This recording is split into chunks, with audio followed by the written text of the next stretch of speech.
ku def casting.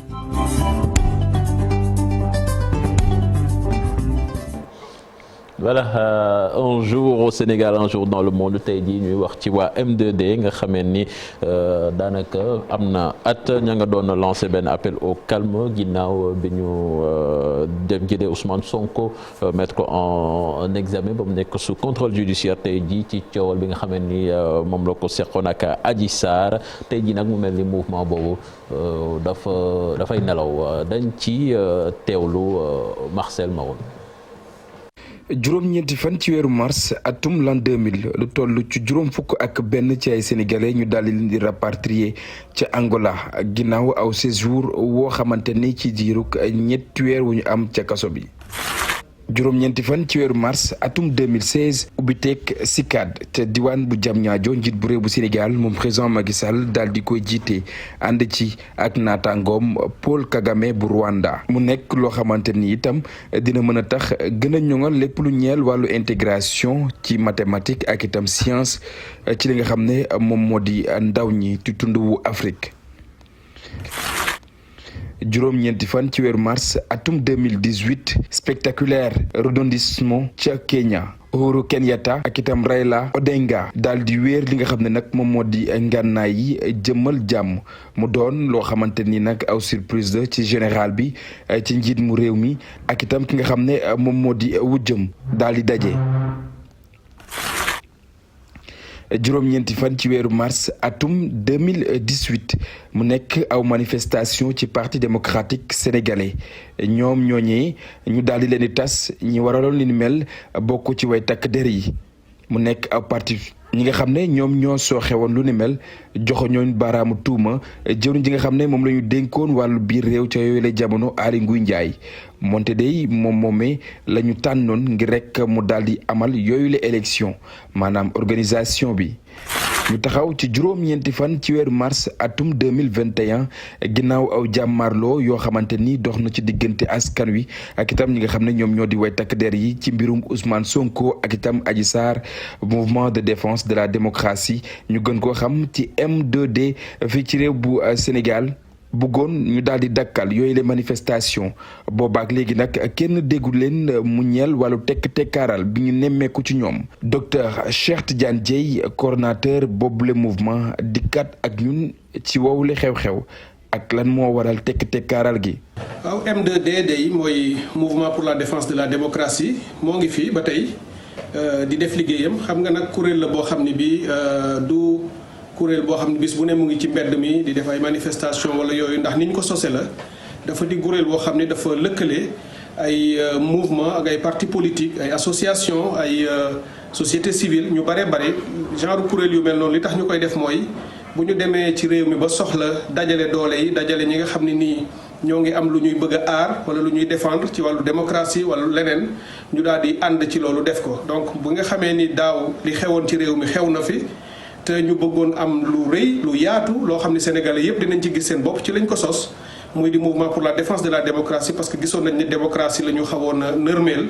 mouvement bi liggéey boobu liggéey bi mu jeexee itam mu continuer def ay taxawaay def mémorandum boo xam ne génnee nañ ko jébbal ko waa àddina bi yëpp ndax ambassade yi ci Sénégal yëpp jox nañ leen ko accompagnement bi nga xam ne waroon nañ ko indil itam ñi nga xam ne loru nañu ci jafe-jafe yi ak problème yi amoon continué nañu di dimbali seen i njaboot di leen jàppale li nga xam ne ñu ko waroon def aussi ci plan judiciaire maanaam ci wàllu layoo yi ak enquêtes yi ak plainte yi am na jéego yi ñu ci def loolu yëpp tax na ba M2D dellu siwaat na comme ñu ngi ci jamono ji nga xam ne daaw ci mbir yooyu metti ci la amoon ajjuma ji ñu jëm mu di la 11 incha allah M2D woote na mu di cérémonie de prière ci réew mi yépp fépp sénégalais yi génn pour def ay ñaan pour ñi nga xam ni ñàkk nañu seen bakkan yàlla xare leen àjjana ñaan pour ñi nga xam ne am nañ ci ay gaañu ak ay loraange yàlla yëkkati leen fëgg seen bopp te ñaan itam lu mel noonu bañ a amati ci réew mi waaye itam mobiliser askan wi yépp pour won leen ni tey la ñuy gën a taxaw pour aar démocratie réew.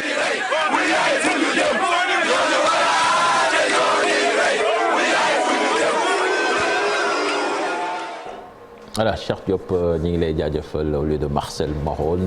Cheikh Tidiane Dièye lañ doon déglu noonu coordonnateur bu M2D alors Chérif M2D est-ce que mën nañu wax ni dañoo nekk ci léthargie te daaw heure bi daanaka ñoo nekkoon au cœur de l'actualité. mën nañoo wax lu ni mel parce que gëj nañoo daje déjà comme ni ñu ko doon defee régulièrement di def ay ndaje di def ay déclaration réew mu amee fu mu toll ñu génn ci communiqué rencontre bi ñu mujj a def Bignona lañ ko defee comme ni ko Cheikh Tidiane waxee def benn mémorandum wax ñoom it seen version déjà des faits moo xam nga boobu si vous rappelez bien ñoo gouvernement bi sax ku ci nekk defoon nga sa mémorandum bopp ne nii la événement yi demee ak nañ ko gisee demoon nañ fi def appel aussi pour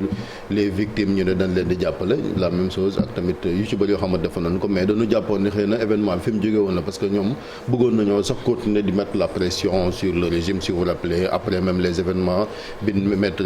placé Sonko sous contrôle judiciaire mais après ak l'appel du khalife général des Mourides ci la gars yi dem delluwaat ginnaaw gis nañ ni tamit élection locale yi gëw ma ni M2D na meloon est-ce que dina ko melaat parce que élection locale tamit n'oubliez pas que ni jaar na fi am na ci parti yoo xamante ni ñoom doon mais jafe-jafe amoon na seen biir ban tàqali ko boo xoolee par exemple PDS benn moment ñëwoon na doon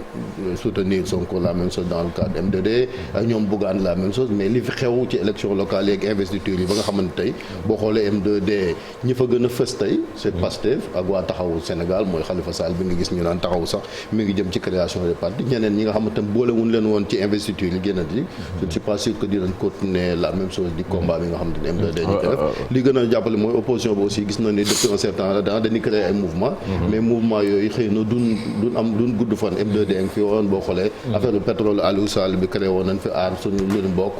aar suñu moomee loolu lépp gis nga ko day dem ba caag mu daal di tasaaroo voilà Malick foofu sax laa doon jëm ak yow comme ni ko Chérif waxee dafa mel ni dafa am ay mouvement yoo xam ne ni dañuy dund ci benn actualité mais loolu su jeexee après kenn du leen dégg. voilà parfaitement xam nga contexte bi mu juddoo la parce que le 3 mars la ñu jàppoon Ousmane Sonko ku ne xam na pression bi nga xam ne amoon na ak soulèvement populaire bi amoon ak la ca xew yépp ba nit ñi ñàkk ci seen bakkan jamono jooju boo créer mouvement pour fédérer justement toutes ces énergies dafay yomb pour nga mobiliser nit ñi parce que nit ñi boo leen woowee ñu ñëw boo leen woowul ñu ñëw massa nag ci lu nga xamante ne nii dañ naan namu ca yabu ca ku ma ca ba max ma nërmeelu ca donc loolu moo ci contexte boobu le mouvement bi juddu donc euphorie boobu daf leen di dañ ci ànd ba lu ñu woote nit ñi fekk leen ci mais bu ñu demee ba nga xam ne tey la tension s'est calmée foyer de tension yëpp yu ci bëri fi mu ne gëmm na pour nga jógaat di mobiliser nit ñi c'est même pas possible je pense que Cheikh Tidiane Dièye waxoon na ko ci ay jamono ni nekkuñu mouvement bu nga xam ne dañu fiy nekk jëmale laaji mu sama dafa am moment bu nga xam ne ci la ñu war a def suñu liggéey bu moment boobu jeexee aussi dañuy delluwaat ci lu ñu nekkoon ba circonstances yi créer waat encore les conditions de réunir tout ce beau monde là parce que moment boobu dajale nit ñi yomboon na dajale yenn synergie de yenn parti yi ci autour d'une même cause yomboon na mais jamono ji boo woowee nit ñi ci lan nga leen di woo c'est ça le grand problème mémorandum bi ci fukki poñ la woon yu nga xam ne ay ñaxtu la yuñ doon defar nañ ko déposer nañ ko fañ ko di war a déposer benn moment am na pression bu ñu naroon teg ci biir réew mi xalif général woote des mourides ñaan leen ñu bàyyi mais terewul